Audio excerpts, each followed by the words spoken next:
নমস্কার। শুরু করছি আধ্যাত্মিকতায় সৌভাগ্য ও সমৃদ্ধি। আজকে আমরা মহামিলন মঠে উপস্থিত হয়েছি। সান্নিধ্য পেয়েছি এক বিশেষ মানুষের। বিশ্বাস করুন, গোটা ভারতবর্ষ তথা গোটা পৃথিবীতে যার ব্যাপ্তি, কিঙ্কর বিট্টল রামানুজি মহারাজ, তাকে প্রণাম জানিয়ে আমরা আমাদের প্রোগ্রাম শুরু করতে চলেছি। আমাদের প্রথমেই মহারাজকে একটি বিশেষ প্রশ্ন, সেটা হচ্ছে, মহারাজ, আজকে এই মহামিলন মঠ তৈরি হয়েছে, যদি এটার সম্বন্ধে কি তার পিছনে ইতিহাস আছে যদি সেটা বলেন। এর পিছনে ব্যাকগ্রাউন্ড তো ছোটখাটো নয়, সুতরাং বিস্তারিত বলা মুশকিল। তবে সংক্ষেপে এইটি বলা যায়, অনন্ত শ্রী ভগবান ঠাকুর ওঙ্কারনাথ দেব বিশ্বপূজিত শুধু মহাত্মা নয়, একজন অবতার পুরুষ।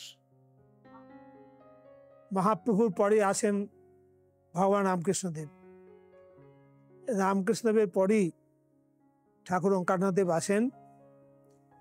এটা শুধু কথার কথা নয়, এটা ঠাকুরের জীবনে একটা বিরাট অনুভব।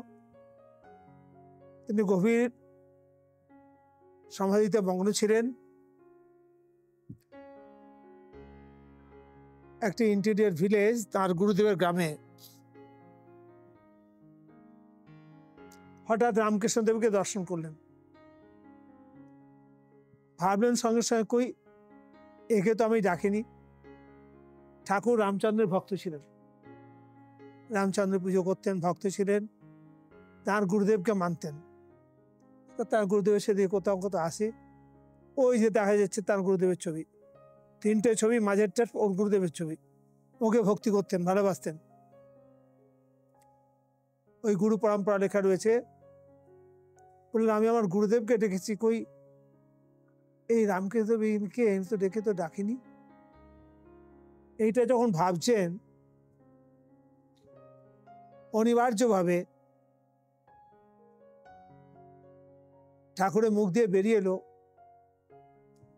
রামকৃষ্ণদেব দেখে, মা এই জন্মে মুক্তি দিসনি।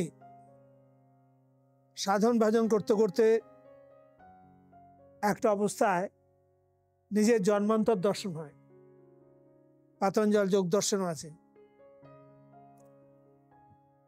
কিন্তু ঠাকুর সেটা অবাক হয়ে গেলেন দেখে।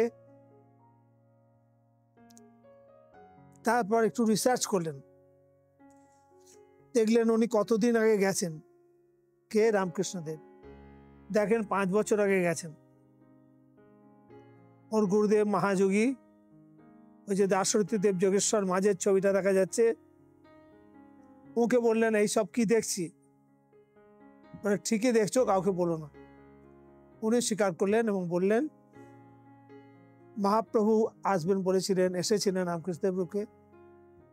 রামকৃষ্ণদেব যখন আসবেন, তিনি এলেন ভগবান সীতাম রূপে। হাজার হাজার সনাতন ধর্মের ভক্তরা ঠাকুরের কাছে আসতে লাগলো, এসে বলতে লাগলো, বাবা, আপনাকে চিরকাল দেখেছি, আপনি সেই দক্ষিণেশ্বরের ঠাকুর। শুধু সাধারণ মানুষ নয়, আপনারা অনেকে হয়তো জানেন, অচিন্ত কুমার সেনগুপ্ত, হ্যাঁ, রামকৃষ্ণদেবের পরম ভক্ত। তিনি ঠাকুরের হাতটি ধরে এই মহামিলন মঠেই বললেন, বাবা, আপনি দক্ষিণেশ্বর ঠাকুর। বললেন, তোমার বিশ্বাস হয়? ঠাকুর চুপ করে গেলেন। এরকম বিরাট বিরাট মানুষ তো বটেই। কুমুদরঞ্জন মল্লিক বড় কবি ছিলেন, আরো সব বহু বিশিষ্ট জন ঠাকুরের সময়কার বড় বড় কবি, খ্যাতনামা শিল্পী, লেখক, এরা সব এসে ওই খুঁজছেন রামকৃষ্ণ তো চলে গেলেন, কোথায় গেলেন, কোথায় এলেন, এইটা আবিষ্কার করার জন্য তারা পাগল হয়ে গেছে। ঠাকুর তো নিজে ওটা দর্শন করলেন, বলতেন না। যখন তাকে সব বলতো, বাবা আপনি দক্ষিণেশ্বর ঠাকুর, বলতেন এই একটা খোড়া, সব চুল সোনপুর, কোন রকম সৌন্দর্য নেই, কোন রকম ভালো কিছু নেই, তোরা একেই বলে দিলি সীতারাম ছিল, সীতারাম রামকৃষ্ণ ছিল, তোদের চিকিৎসা দরকার। এইভাবে ঠাকুর মধুর বাক্যে ভক্তদের স্তব্ধ থেকে অ্যাভয়েড করতেন। ঠাকুরের প্রথম দিকে গ্রামের যে সাধনার জায়গা, রামাসময় ঠাকুর বোর্ডে বসে আছেন, বড় বড় পণ্ডিতরা এসছেন, বড় বড় পণ্ডিতরা সবসময় আসতেন, কম বয়স থেকে আসতেন ঠাকুরের কাছে। কি বিরাট একটা অ্যাট্রাকটিভ পাওয়া ছিল, তাছাড়া পাণ্ডিত্যেরও তুলনা ছিল না। একজন পণ্ডিত বলছেন, পণ্ডিতের ভিড় হয়েছে, এই ধর অর্ধেক পণ্ডিতরা বসে আছে, ঠাকুর বসে আছেন এক পাশে। তার মধ্যে একজন বিরাট পণ্ডিত নবদ্বীপের, তিনি বলছেন, সীতারাম তোকে যে সব বলছে রামকৃষ্ণ ছিলে, মহাপ্রভু ছিলে তুমি, এসব তোমার বিশ্বাস হয়? ঠাকুর বাইরে হাসতে হাসতে বললেন, ওসব ওদের কথা ছাড়। সামনের দিকে বড় বড় পণ্ডিত, পেছন দিকে ভক্তরা, তাদের দিকে তাকে বললেন, এ কথা অস্বীকার করি কি করে? এই ঠাকুরের রূপ। ভক্তদের স্পষ্ট করে বললেন, অস্বীকার করি কি করে? এরপর আগেও বহু বিশিষ্ট ভক্ত এসছেন। কালিদাস রায়, তখনকার দিনের বিখ্যাত কবি, অনেকেই জিজ্ঞেস করেছেন, ঠাকুর এড়িয়ে গেছেন, কিন্তু কখনো কখনো কথাবার্তার মাধ্যমে স্বীকার করেছেন তিনি জন্মান্তরে রামকৃষ্ণ ছিলেন। রামকৃষ্ণদেব বললেন যে আমি আসবো, আবার জন্ম নেব, আবার জগতের কল্যাণ, কাজ বাকি রয়ে গেছে, কথা মেটাতেই পাবে। এগুলো কথার কথা না, সমস্ত রেকর্ডেড ফ্যাক্টস। ঠাকুরকে দেখে অনেকেরই প্রত্যয় হলো, আবার তিনি এসেছেন এই সীতারামের রূপে। বাইরের দিকে সহজ সরল, আত্মভরিত একবারে নেই, সব সময় নামে ডুবে আছেন, হরে কৃষ্ণ নাম চলছে দিন রাত, এখন এখানে নাম চলছে। ঠাকুরের নিয়মই ছিল দিবারাত্র নাম চলবে, তবে সীতারাম থাকবে না।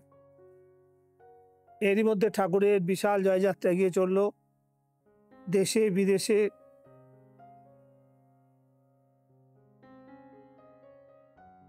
দিলীপ রায় ছিলেন, ডিএল রায়ের ছেলে দিলীপ রায়, জেল রায়ের ছেলে দিলীপ রায়, হ্যাঁ, তিনি ওই রকমই লিখলেন ঠাকুর সম্বন্ধে। তখনকার দিনে প্রবোধ মল্লিক, কবিশেখর কালিদাস রায়, এছাড়া অনেকেই এসে সকলের মধ্যে একটা বিরাট আরতি জেগেছে, কোয়েস্ট। রামকৃষ্ণদেব বলেছিলেন আসবো, কোথায় নেন, একটা জেনারেল এসে গেছে। আর এই যেমন কথায় কথায় সমাধি, একটু শাস্ত্র পাঠ করছেন সমাধি। আমি নিজে দেখেছি, বহুবার কাছে বসে দেখেছি। আজ আমার বয়স 80, ঠাকুরকে যখন দেখেছি আমি 40 তো বটেই, আমার 40। যাই হোক, কেমন লাগলো অতি অবশ্যই জানাবেন। যদি ভালো লাগে তাহলে অতি অবশ্যই লাইক, শেয়ার, কমেন্ট এবং চ্যানেলটি সাবস্ক্রাইব করতে ভুলবেন না। প্রত্যেকের মধ্যে আধ্যাত্মবাদ জেগে উঠুক, প্রত্যেকে আরো আনন্দিত হন। জীবনে যারা কঠিন জায়গায় পড়ে রয়েছেন, যারা সত্যি উদ্ধার পেতে চান, তারা অতি অবশ্যই সৌভাগ্য ও সমৃদ্ধিকে যোগাযোগ করুন।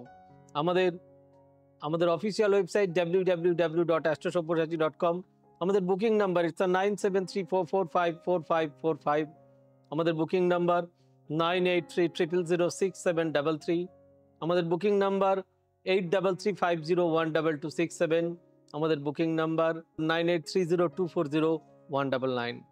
আপনারা সকলে খুব ভালো থাকুন, সুস্থ থাকুন। দেখা হবে আবার আগামী পর্বে, আবার কোনো নতুন মঠে, নতুন মহারাজের সঙ্গে বা নতুন মার্গদর্শনে। খুব ভালো থাকুন, সুস্থ থাকুন। ধন্যবাদ।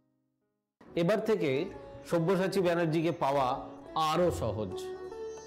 আপনারা অনলাইন বুকিং করতে পারেন একটা সুন্দর নাম্বার দিয়ে, 9734454545। আপনারা পাবেন ফেসবুক, ইউটিউব এবং ইনস্টাগ্রামে। আপনাদের চোখ থাকুক সৌভাগ্য ও সমৃদ্ধিতে। চোখ রাখতে পারেন আমার ওয়েবসাইটে www.astrosaব্যসাচী.com।